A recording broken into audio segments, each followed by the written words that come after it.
Assalamualaikum warahmatullahi wabarakatuh. Selamat siang siswa-siswi Madrasah Sanawiyah Nur Falah kelas 7. Alhamdulillah, hari ini kita bisa bertemu kembali melanjutkan pelajaran kita. Pelajaran hari ini dengan saya yaitu mata pelajaran Al-Quran Hadis ya. Mari sama-sama kita awali pertemuan kita dengan membaca basmalah. Bismillahirrahmanirrahim. Rabbi zidni ilma warzuqni fahma wahdini siratan mustaqima. Amin. Untuk hari ini kita buka buku yang sudah kalian miliki, buku Al-Quran Hadis, yaitu halaman 8 ya. Halaman 8, judulnya itu ada di bagian yang dihitamkan di bagian tengah, nomor 2, fungsi Al-Quran dan Hadis. Jadi kita akan mempelajari apa fungsi Al-Quran, apa fungsi hadis. Ada fungsi yang sangat penting, fungsi utama, fungsi pokok Al-Quran dan hadis. Fungsi pokoknya, fungsi utamanya adalah sebagai pedoman hidup bagi umat Islam. Itu fungsi pokok, fungsi utama sebagai pedoman hidup bagi umat Islam. Nah, kemudian itu fungsi pokok. Nah, penjabarannya ya, pembagiannya, apa fungsi Al-Quran lebih dulu ya. Sekarang fungsi Al-Quran dulu. Ada di halaman 8, A, fungsi Al-Quran. Yang pertama, fungsi Al-Quran itu dapat kita temukan itu dalam surat Ibrahim. Surat Ibrahim ini surat yang ke-14, ayatnya ayat 1. Dan kita juga akan menemukan fungsi Al-Quran itu Allah jelaskan di surat Al-Baqarah ayat 185. Pertanyaannya, apa fungsi Al-Quran yang Allah sebutkan di dalam surat Ibrahim ayat 1? Kalian lihat bukunya, firman Allah surat Ibrahim. Ingat ya, surat Ibrahim itu surat yang ke-14, ayatnya ayat 1. Surat Ibrahim ayat 1. A'udzu billahi minasyaitonir rajim. Bismillahirrahmanirrahim. Kalian bisa lihat sambil lihat, amati buku LKS-nya. Alif Lam Ra. Kitabun anzalnahu ilaika litukhrijan nasa minadh dhulumati ilan nur bi'izni rabbihim ila siratil azizil hamid. Artinya Alif Lam Ra ya, ini cuma Allah yang tahu maksud dan arti Alif Lam Ra. Kitabun anzalnahu, inilah ini adalah kitab anzalnahu yang kami turunkan kepada ilaika, kepadamu Nabi Muhammad. Untuk apa? Litukhrijan nasa, supaya mengeluarkan manusia. Litukhrijan nasa, supaya mengeluarkan manusia, minaz zulumati, dari gelap gulita, ilan nuri, kepada cahaya terang benderang.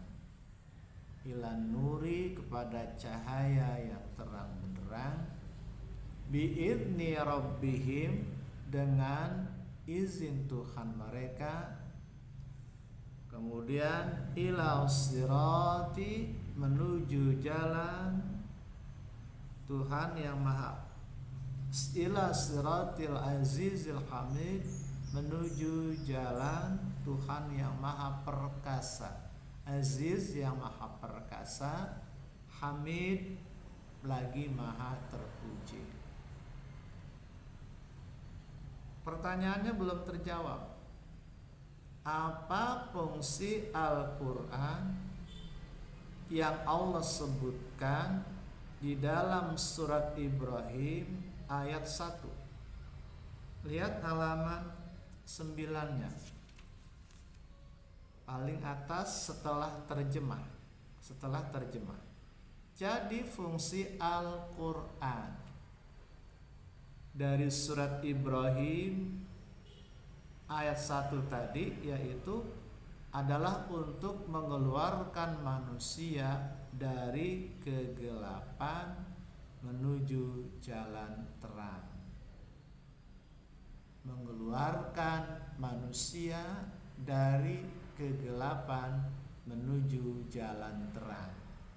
Ayatnya pas kalimat litukhrijan nasa, supaya mengeluarkan manusia, minaz zulumati, dari kegelapan, ilan nuri, ke jalan yang terang.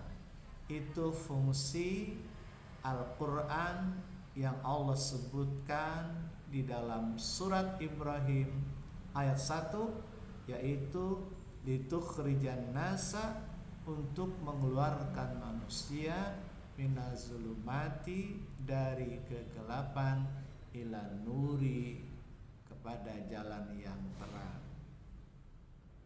Nah itu ya, itu fungsi Al-Quran yang terdapat dalam surat Ibrahim ayat 1. Lalu fungsi Al-Quran di dalam surat Al-Baqarah ayat 185. Bunyi surat Al-Baqarah ayat 185 itu ada ya di buku kalian halaman 9. A'udzu billahi minasyaitonir rajim. Bismillahirrahmanirrahim. Lihat ayatnya halaman 9 Al-Baqarah ayat 185. Syahrul Ramadan alladzi unzila fihi al-Qur'an hudan linnasi wa bayyinatin minal huda wal furqan. Syahrul Ramadan, beberapa hari yang ditentukan syahrul Ramadan, di bulan Ramadan. Alladzi unzila fihil Qur'an, alladzi unzila, yang diturunkan di dalamnya, fihil Qur'an, yaitu Al-Quran. Untuk apa? Hudal linnas, 1, sebagai petunjuk bagi manusia. Ya, ingat fungsi Al-Quran yang Allah sebutkan di dalam surat Al-Baqarah ayat 185. 1, hudal linnas, sebagai petunjuk bagi manusia. Fungsi yang kedua, wabayyinatin, sebagai penjelas dari petunjuk itu. Jadi sebagai penjelas dari petunjuk tadi. Ya. Kan 1 hudalinas, sebagai petunjuk bagi manusia. Yang kedua, wabayinat sebagai penjelas dari petunjuk itu.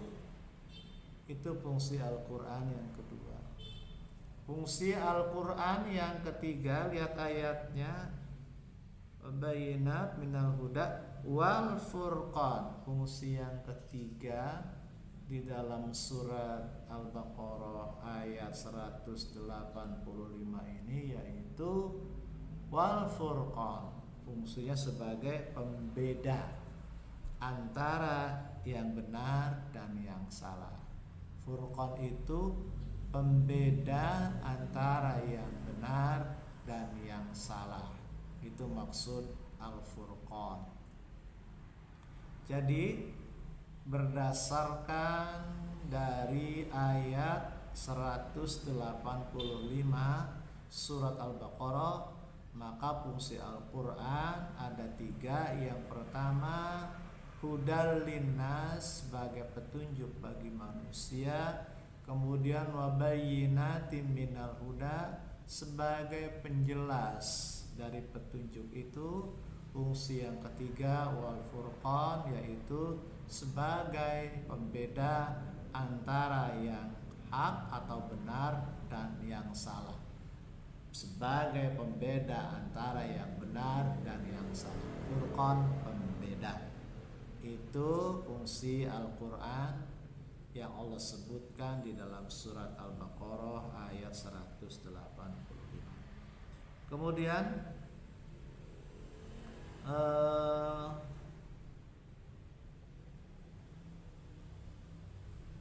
fungsi Al-Quran juga sebagai penjelas, ya. Fungsi Al-Quran sebagai penjelas. Dari mana kita temukan bahwa fungsi Al-Quran sebagai penjelas? Ada di surat An-Nahl ayat 89. Ya, surat An-Nahl ayat 89. Wa nazzalna 'alaikal kitaba tibyanan likulli syai'in wa hudan wa rahmatan wa busyra lil muslimin. Wa nazzalna 'alaikal kitab, dan kami turunkan kepadamu, maksudnya kepada Nabi Muhammad, Alkitab, Al-Quran. Untuk apa? Tibyanan, untuk menjelaskan. Nah, ini bahwa fungsi Al-Quran sebagai penjelas itu Allah sebutkan di dalam surat An-Nahl ayat 89 pada kalimat tibyanan, ya, sebagai penjelas atau menjelaskan, likulli syai'in, segala sesuatu, ya. Kemudian warahmah, di sini juga Al-Quran sebagai rahmat. Wa busyra, Al-Quran juga sebagai kabar gembira. Busyra sebagai kabar gembira lil muslimin, bagi orang-orang yang berserah diri kepada Allah, ya, muslim berserah diri kepada Allah. Jadi di ayat ini disebutkan ada kata-kata tibyanan. Wa nazzalna 'alaikal kitaba tibyanan, tibyanan likulli syai'. Al-Quran sebagai penjelas atas segala sesuatu. Nah, itu fungsi Al-Quran sebagai penjelas. Fungsi Al-Quran sebagai Al-Furqan, sebagai pembeda, Allah sebutkan juga di dalam surat Al-Furqan, ya. Fungsi Al-Quran tadi kita ingat sebagai pembeda atau sebagai Al-Furqan. Terdapat di mana? Terdapat di dalam surat Al-Furqan. Ayatnya ayat 1. Tabarakalladzi nazzala al-furqana ala 'abdihi liyakuna lil 'alamina nadhira. Tabarakalladzi, maha suci Allah, alladzi nazzala, yang telah menurunkan, al-furqan, nazzalal furqan. Tabarakalladzi nazzalal furqan. Ada kata furqan. Jadi maha suci Allah yang telah menurunkan furqan. Furqan. Apa furqan? Pembeda antara yang benar dan yang salah. Nah, itu ada firman Allah yang menyebutkan bahwa fungsi Al-Quran sebagai pembeda atau furqan. Furqan artinya pembeda antara yang benar dan yang salah. Terdapat di mana? Di dalam surat Al-Furqan ayat berapa? Ayat 1. Nah, itu fungsi dari Al-Quran. Berikutnya fungsi halaman 10, fungsi hadis. Fungsi hadis ya. Fungsi hadis hadis halaman 10 ya. Hadis itu sebagai sumber hukum yang kedua setelah Al-Quran bagi kita umat Islam. Sumber yang pertama Al-Quran, sumber yang kedua hadis. Pelajaran kita apa? Fungsi hadis. Jadi fungsi Al-Quran sudah. Fungsi hadis apa? Ada tertulis yang dihitamkan nomor 1. Lihat nomor 1, menguatkan hukum-hukum yang ada di dalam Al-Quran. Menguatkan hukum-hukum yang ada di dalam Al-Quran. Itu fungsi hadis yang pertama. Fungsi hadis yang kedua apa? Fungsi hadis yang kedua adalah memperjelas dan merinci ayat-ayat Al-Quran yang bersifat umum. Jadi kalau satu tadi menguatkan hukum-hukum yang ada di dalam Al-Quran, fungsi hadis yang kedua memperjelas atau merinci ayat-ayat Al-Quran yang bersifat umum. Jadi yang masih belum khusus, belum jelas dirinci oleh hadis. Langsung nomor 3 halaman 11. Kita yang dihitamkan dulu ya, penjelasannya nanti. Apa fungsi hadis yang ketiga? Ada halaman 11 nomor 3 yang dihitamkan. Menetapkan hukum atau aturan-aturan yang tidak didapati di dalam Al-Quran. Menetapkan hukum-hukum atau aturan yang tidak didapati di dalam Al-Quran. Tuh. Fungsi yang keempat, fungsi hadis yang keempat, membatasi keumuman ayat Al-Quran. Tolong diingat ya, apa fungsi hadis? 1, menguatkan hukum-hukum yang ada di dalam Al-Quran. 2, memperjelas atau merinci ayat-ayat Al-Quran yang masih bersifat umum. Fungsi hadis yang ketiga, menetapkan hukum atau aturan-aturan yang tidak terdapat di dalam Al-Quran. Fungsi hadis yang keempat, membatasi keumuman ayat Al-Quran. Nanti penjelasan detailnya, itu inti dari fungsi hadis dulu. Baik, sampai di sini ya pertemuan kita untuk pelajaran Al-Quran hadis ya. Tugas dari saya, caranya 1, ingat ya, jawab pertanyaan, nanti difoto, kemudian dikirimkan ke nomor saya ya.